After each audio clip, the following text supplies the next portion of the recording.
Camp Barkley, Texas, November 1943.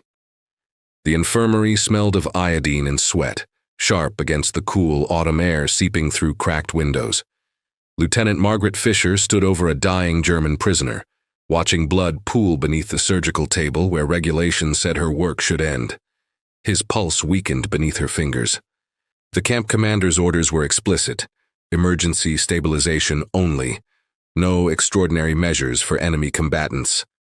Outside, the Texas wind carried dust across empty plains.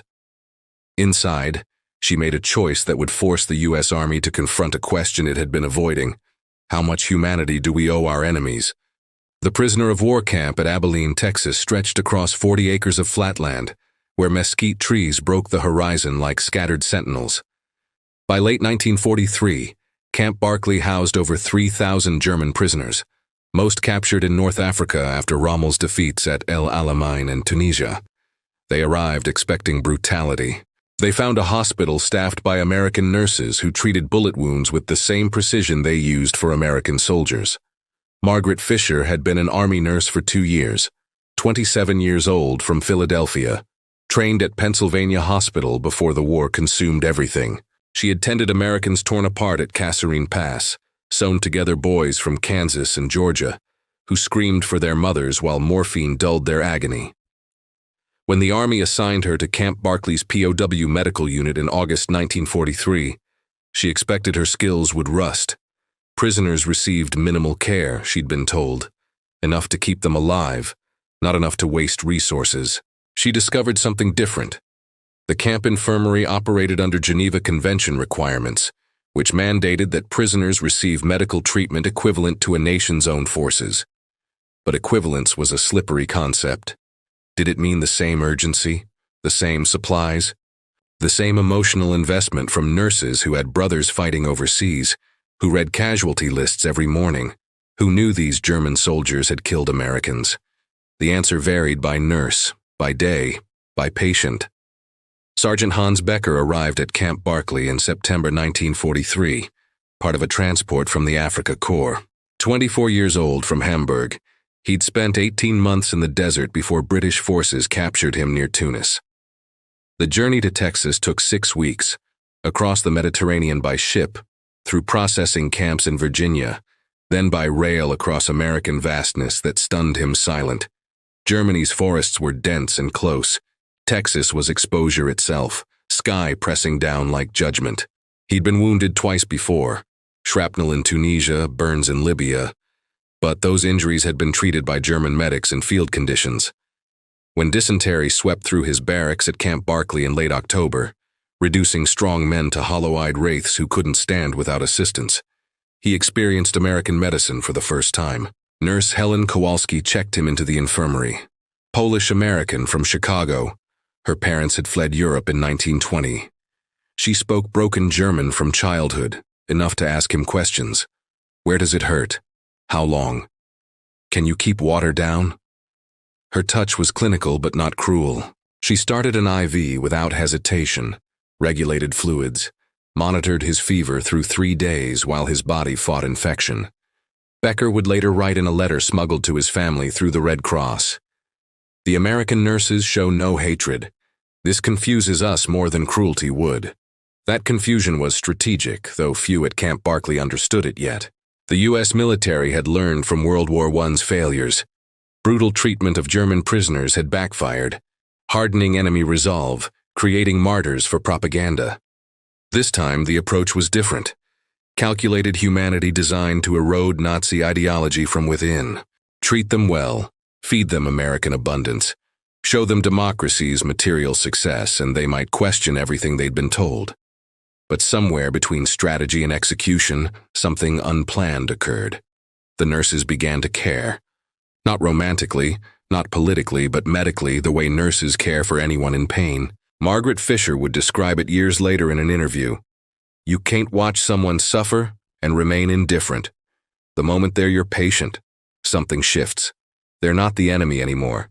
They're the 17-year-old boy from Stuttgart who needs his appendix removed before sepsis kills him. Lieutenant Colonel William Sterling commanded Camp Barkley's medical operations. West Point graduate, career officer, he believed in regulations the way other men believed in scripture. The Geneva Conventions were clear. Medical care for POWs was mandatory, but should not exceed what was militarily necessary. Emergency procedures, yes. Elective surgeries, no. Blood transfusions only in extreme cases. Experimental treatments, absolutely forbidden. His nurses followed these rules precisely until November 18, 1943. The evening shift began at 1800 hours. Nurse Fisher drew infirmary duty, alongside Corporal Rita Santos, a 22-year-old from San Antonio who'd enlisted after Pearl Harbor. 16 prisoners occupied the ward, pneumonia cases mostly, 2 with infected wounds, 1 recovering from appendectomy. Routine work. Charts, temperatures, medications distributed from locked cabinets, paperwork completed in triplicate. At 1945 hours, guards brought in Corporal Ernst Zimmerman. He'd been working the camp motor pool, repairing a transport truck when the jack failed. The vehicle's rear axle crushed his leg. Compound fracture, femur snapped clean through, bone fragments visible beneath torn flesh. He was unconscious when they carried him in, pale as death, bleeding faster than Fisher had seen since North Africa. She assessed him in seconds. Critical condition, massive blood loss, shock setting in. Without immediate surgery and transfusion, he'd be dead in 30 minutes. Santos was already setting up the surgical table, hands moving with practiced efficiency. Fisher reached for the camp phone to call Colonel Sterling. Protocol required command authorization for major procedures on POWs. The line was dead. November storms had taken down telephone wires across Abilene. The backup communication system, a runner to headquarters, would take 20 minutes minimum. Zimmerman didn't have 20 minutes. Fisher stood at the threshold of decision. Army regulations were explicit. Emergency stabilization only. Let the prisoner die rather than exceed authority. The logic was clean. Resources were limited. Every pint of American blood used for a German was one less for U.S. soldiers, and dead enemies couldn't kill Americans later. But medical ethics were older than regulations. The Hippocratic Oath didn't include clauses about nationality. Fisher had sworn to preserve life. Zimmerman's life was bleeding out onto her surgical table. She made eye contact with Santos. "Prep for surgery, full procedure. I'll take responsibility." Santos nodded once. "Yes, ma'am." They worked in near silence, moving through routines learned under fire. Fisher administered anesthesia while Santos scrubbed surgical instruments. The infirmary's other nurse, Lieutenant Jane Holloway, arrived from the supply room with blood plasma. They'd used it before for American soldiers, never for prisoners. She set it beside the table without speaking. The surgery lasted 4 hours. Fisher set the femur with plates salvaged from medical supplies, cleaned the wound of debris and damaged tissue, sutured blood vessels torn by bone fragments. Santos maintained anesthesia, monitored vitals, called out blood pressure readings that slowly stabilized. Holloway administered 3 units of plasma, then switched to whole blood when plasma proved insufficient. American blood, type O negative universal donor, drawn from soldiers at the base hospital and stored for emergencies. Each unit was labeled, tracked, inventoried. Using it for a German prisoner would require documentation, explanation, justification that Fisher couldn't provide. She used it anyway. By midnight, Zimmerman's pulse was steady, weak but regular. His breathing normalized.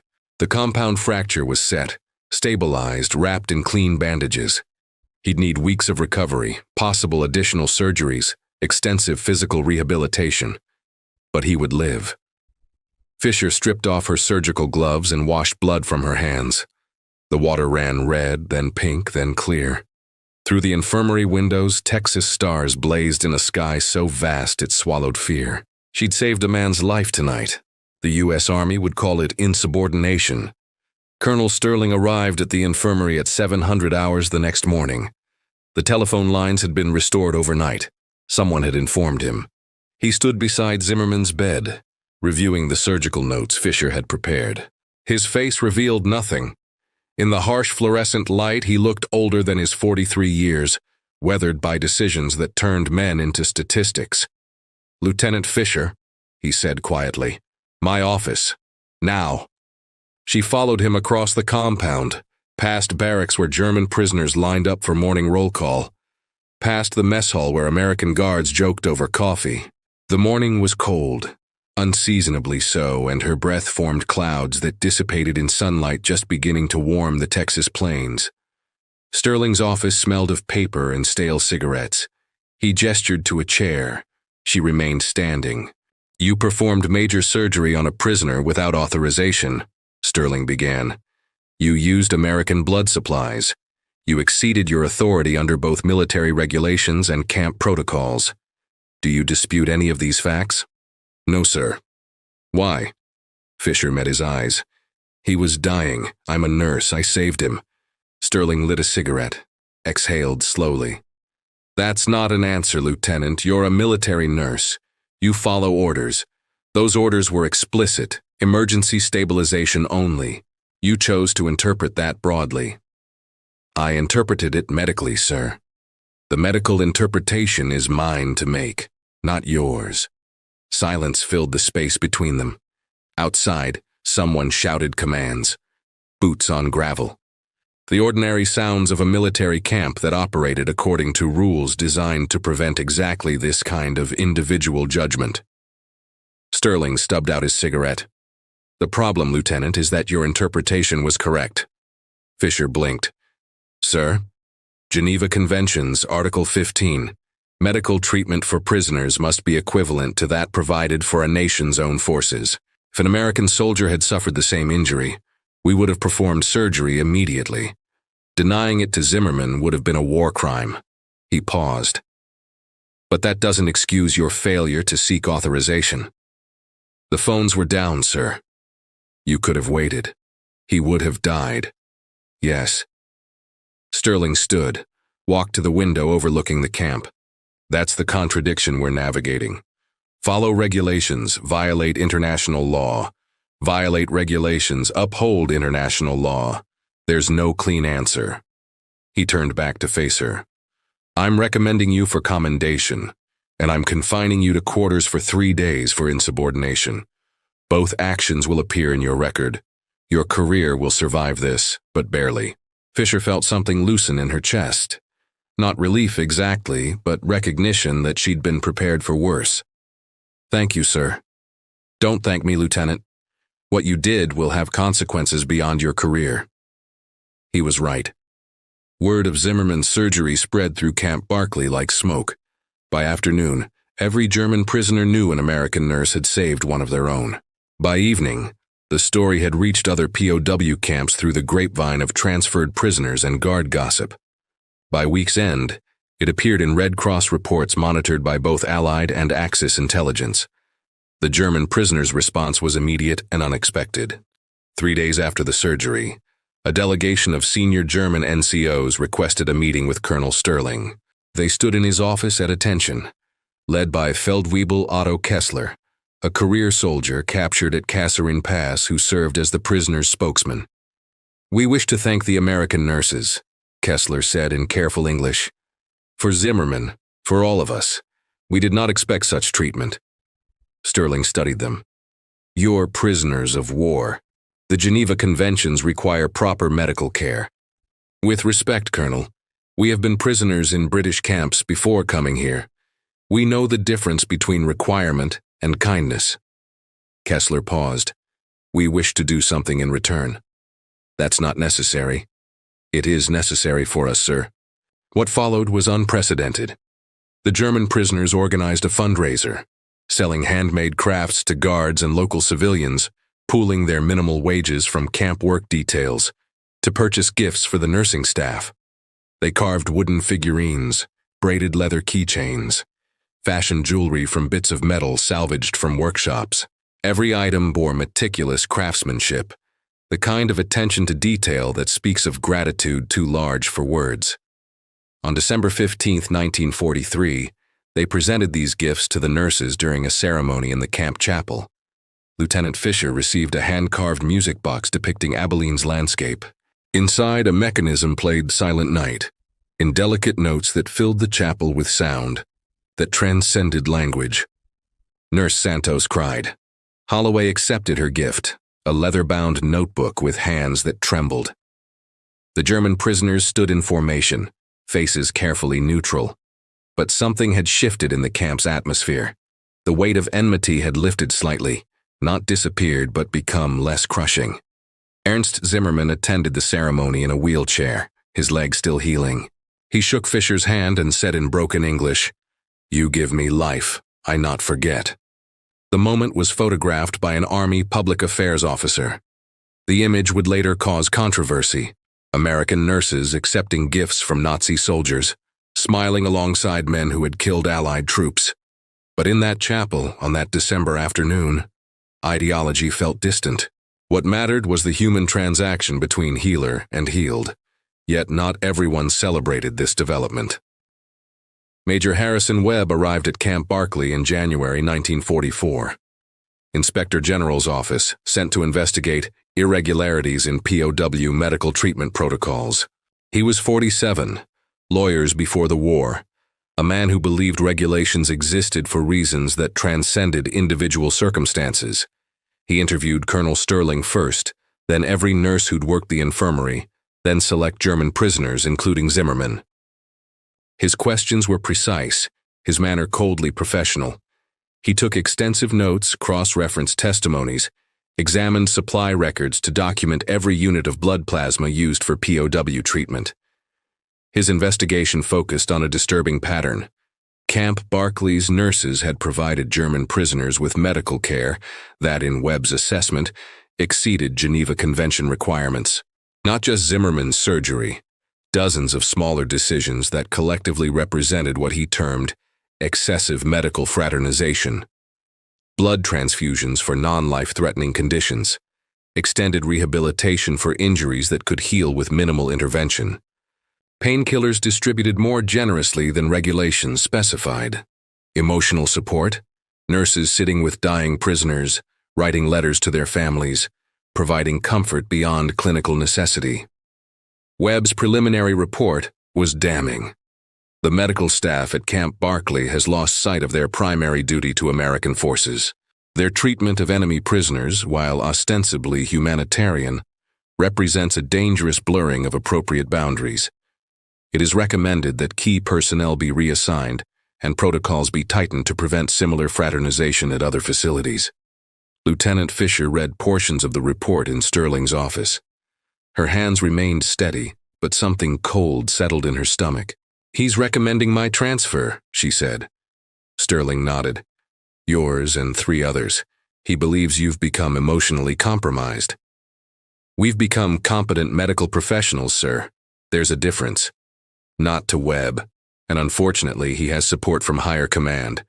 There's concern that POW camps are becoming too comfortable, that we're treating the enemy better than military necessity requires."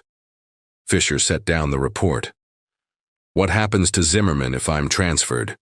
He needs ongoing care for months. Another nurse will manage his treatment. Will they care whether he walks again or just ensure he doesn't die?" Sterling had no answer.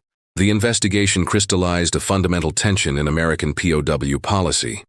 Military efficiency demanded minimal investment in enemy prisoners. International law required humane treatment. But humanity itself, the actual emotional labor of caring for the suffering, existed in a gray zone that regulations couldn't adequately address. Webb's investigation ultimately reached the War Department in Washington, where it landed on desks of officials navigating impossible contradictions. They wanted German prisoners treated well enough to avoid retaliation against American POWs in German camps, but not so well that American citizens questioned why enemy soldiers received better medical care than some civilian hospitals could provide during wartime rationing. The compromise they reached satisfied no one. March 1944. Major Webb's final report arrived at Camp Barkley with recommendations and directives that would reshape POW medical care across all American camps. The verdict was complex. Lieutenant Margaret Fischer would not be transferred. Her actions, while technically insubordinate, were deemed medically justified under Geneva Convention requirements. However, she would receive an official reprimand in her service record and mandatory retraining on POW medical protocols. All nurses at POW camps would undergo new training, emphasizing appropriate professional distance from enemy prisoners. Medical care would continue to meet Geneva standards, but emotional support would be minimized. Nurses were instructed to view themselves as technicians rather than caregivers. Perform the procedure, don't invest in the outcome. Blood supplies for POW use would be more strictly monitored. Life-threatening situations only. Each transfusion required written justification submitted to command within 24 hours. The gifts from German prisoners to nursing staff would be confiscated and destroyed. Such exchanges constituted fraternization that undermined military discipline. Colonel Sterling read these directives to his assembled medical staff in the camp conference room. The Texas sun streamed through windows, illuminating dust particles that hung in the air like suspended judgment. "These are your new orders," he concluded. "You will follow them precisely, no exceptions." Nurse Santos raised her hand. "Sir, what about Zimmerman? His rehabilitation requires months of physical therapy." "Physical therapy will continue as medically necessary, but the personal attention he's received, conversations, encouragement, emotional support, that ends now." Holloway spoke quietly. "You're asking us to treat them like machines being repaired. I'm asking you to remember they're the enemy, Lieutenant, and that our primary duty is to American forces." Fisher said nothing. But that evening, she visited Zimmerman in the infirmary. He was progressing well, walking short distances with crutches, his leg healing cleanly. She checked his vitals, examined his surgical site, recorded observations in his chart with clinical precision. As she prepared to leave, Zimmerman spoke. "You are troubled, yes?" She shouldn't have answered. The new protocols forbade personal conversations, but something in his expression, concern, genuine human concern for her well-being, broke through her professional distance. "The Army believes we've been too kind to you," she said. Zimmerman absorbed this. "In Germany, we were taught Americans were weak because of kindness, that your softness would lose the war." He paused. "But I think your kindness is strength we did not understand." Fisher left without responding, but his words stayed with her. The new protocols transformed Camp Barclay's infirmary. Medical care continued at the same technical level. Nurses still performed surgeries, administered medications, treated injuries and illnesses with professional competence. But the atmosphere changed. No more conversations beyond medical necessity. No more sitting with patients through difficult nights. No more letters written on behalf of prisoners to their families. The human warmth that had characterized the infirmary disappeared, replaced by efficient coldness that met regulations but felt like betrayal. The German prisoners noticed immediately.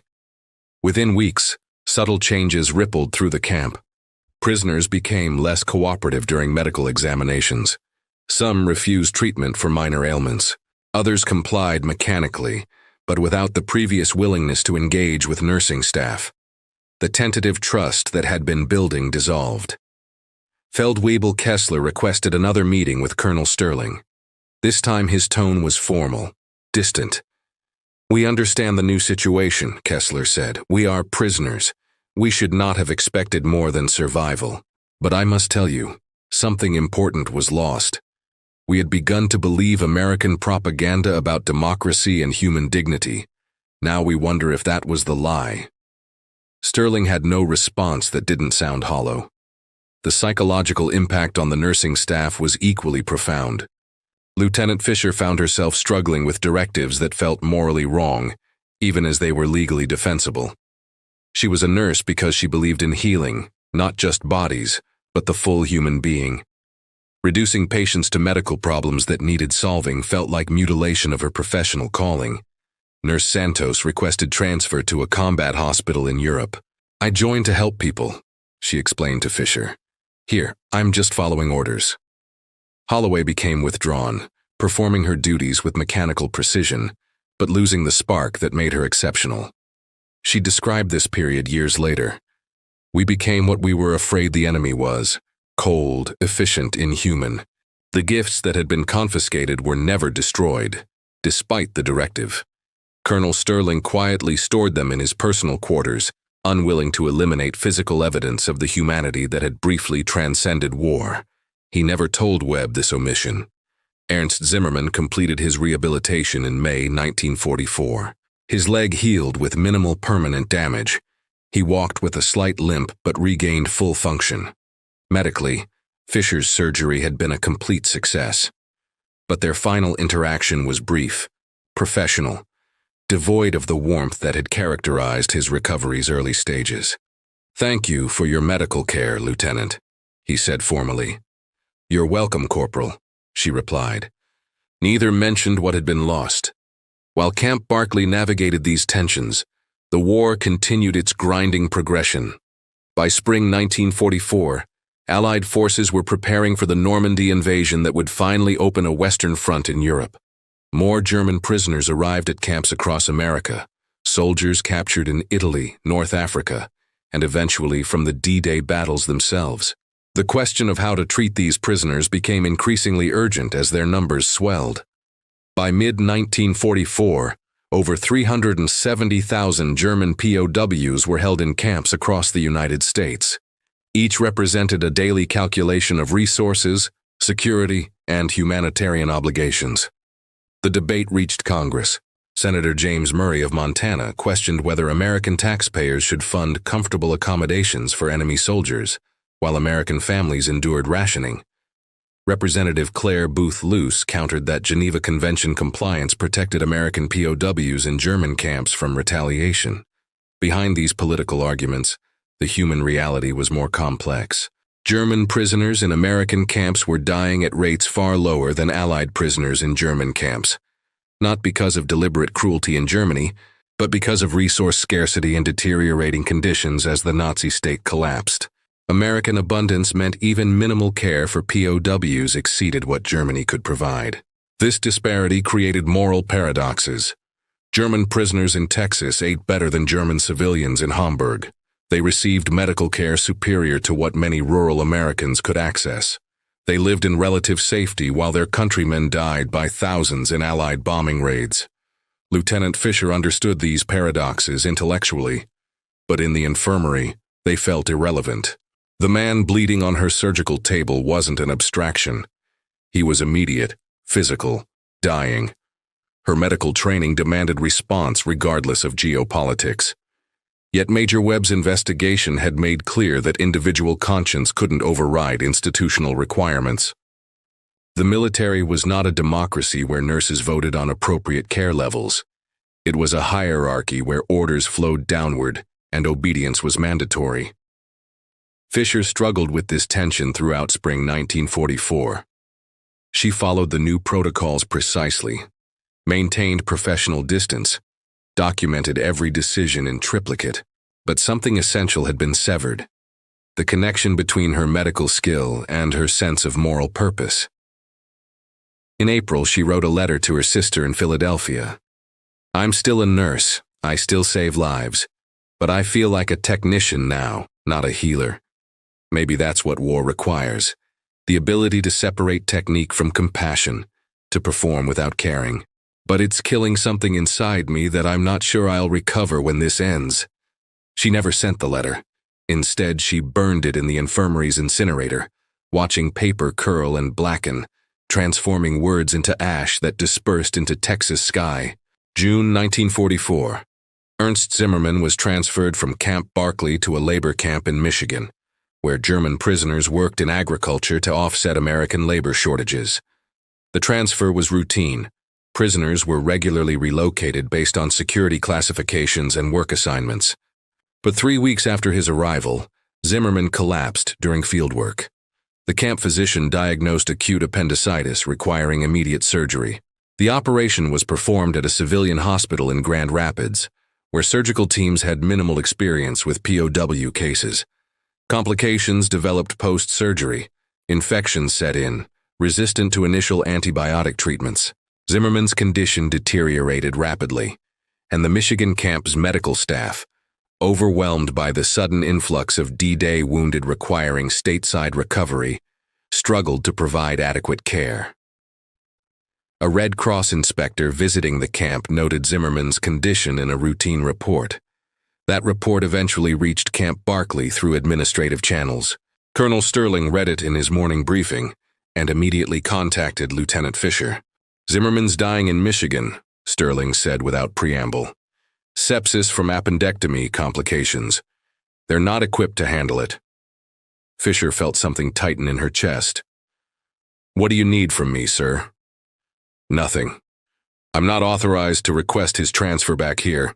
I'm telling you because I thought you'd want to know." After Sterling dismissed her, Fisher spent 2 hours alone in the infirmary, reviewing Zimmerman's original surgical notes. She'd done everything correctly: textbook procedure, clean execution, appropriate follow-up. His leg had healed perfectly, but that success had enabled his transfer to a camp where inferior medical care was now killing him. She made a decision she couldn't justify militarily. That evening, Fisher wrote a detailed medical report documenting Zimmerman's case history, his successful recovery at Camp Barkley, and the specific complications he'd developed in Michigan. She included precise recommendations for treatment: antibiotic combinations, surgical interventions, supportive care protocols that only someone intimately familiar with his medical history could provide. She sent this report directly to the Michigan camp, bypassing official channels. It was arguably another act of insubordination. Nurses weren't authorized to provide medical guidance to other facilities without command approval. But she was also the only person who fully understood Zimmerman's physiological responses to treatment. Her intimate knowledge of his case made her recommendations uniquely valuable. The Michigan physicians followed her protocols. Within 72 hours, Zimmerman's condition stabilized. Within 2 weeks, the infection cleared. By July, he was back to full health. Colonel Sterling learned about Fisher's report 3 weeks after she'd sent it, when the Michigan camp physician wrote to thank Camp Barkley for the excellent medical consultation that saved a prisoner's life. He called Fisher to his office. She expected reprimand. Instead, Sterling handed her the thank you letter. "You did it again," he said quietly. "Yes, sir." "I should discipline you." "Yes, sir." Sterling was silent for a long moment. Then, "The Army has 2 kinds of officers, Lieutenant. Those who follow orders precisely, and those who understand the spirit behind orders. You're the second kind.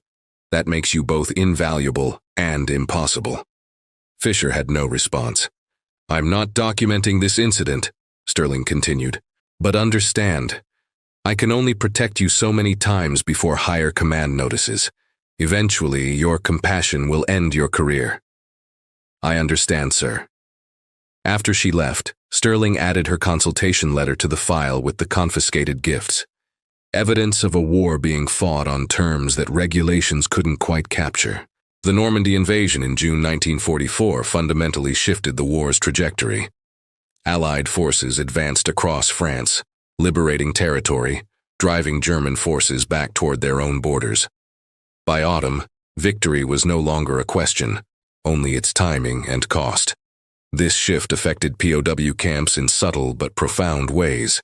German prisoners began to understand their country was losing.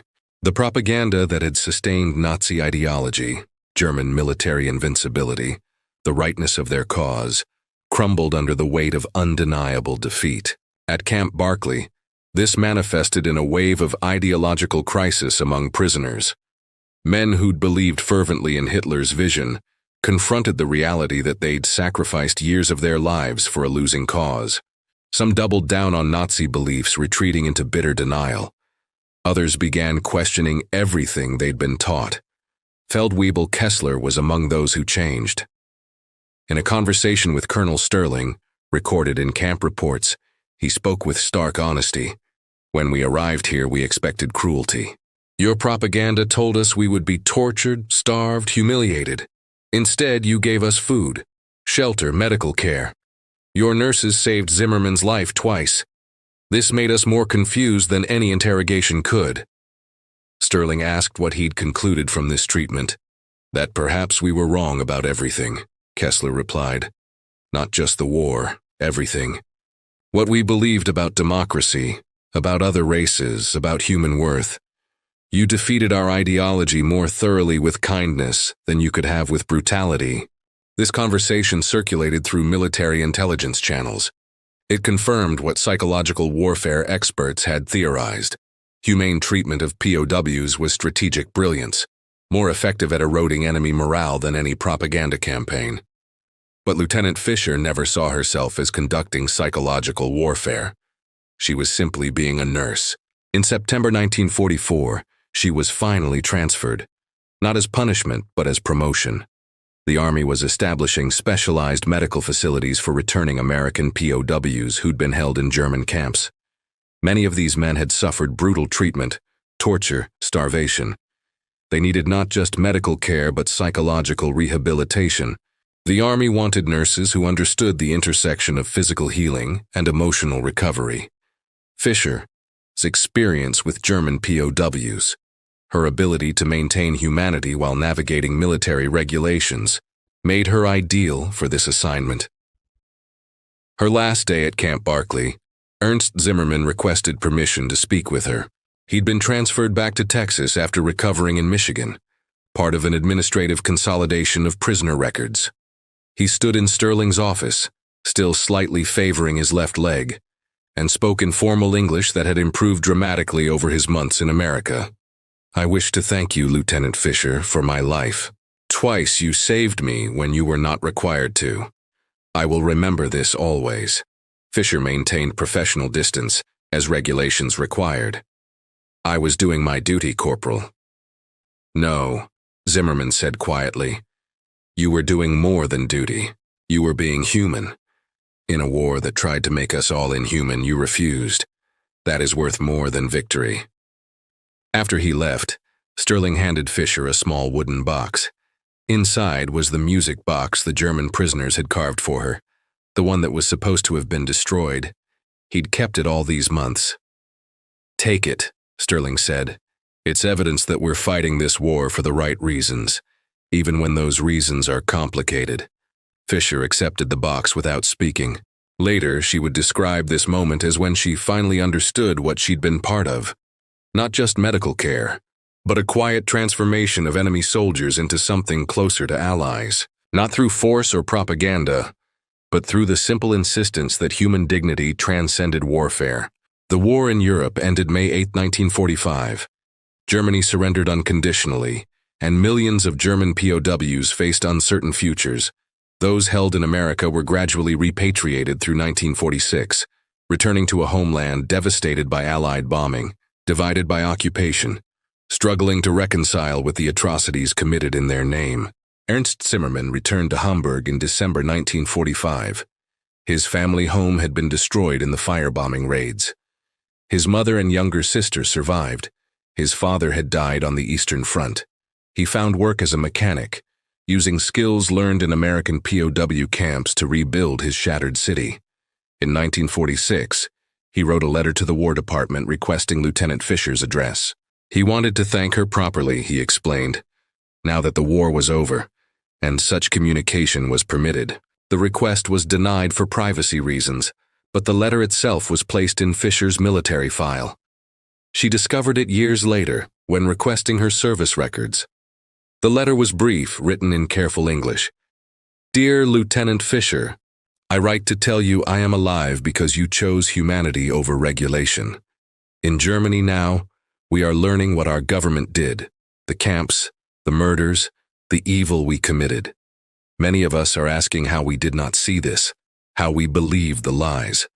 I think of your kindness to me, and I understand that you saw me as human when I had been taught to see others as less. You could have let me die. Regulation permitted this. You saved me anyway. I am trying to be worthy of this second life you gave me. I do not know if I can ever repay such a debt, but I want you to know, one German soldier learned from you what it means to value all human life. Perhaps that is a small victory against the darkness. With deepest gratitude, Ernst Zimmermann." Lieutenant Margaret Fisher continued her nursing career through 1947, specializing in trauma recovery. She worked with American POWs returning from German camps, helping them process experiences that had broken them in ways physical medicine couldn't address. Many of these men had stories of brutality that made her work at Camp Barkley seem almost surreal. How could the same nation that operated death camps also produce soldiers who were grateful for American kindness?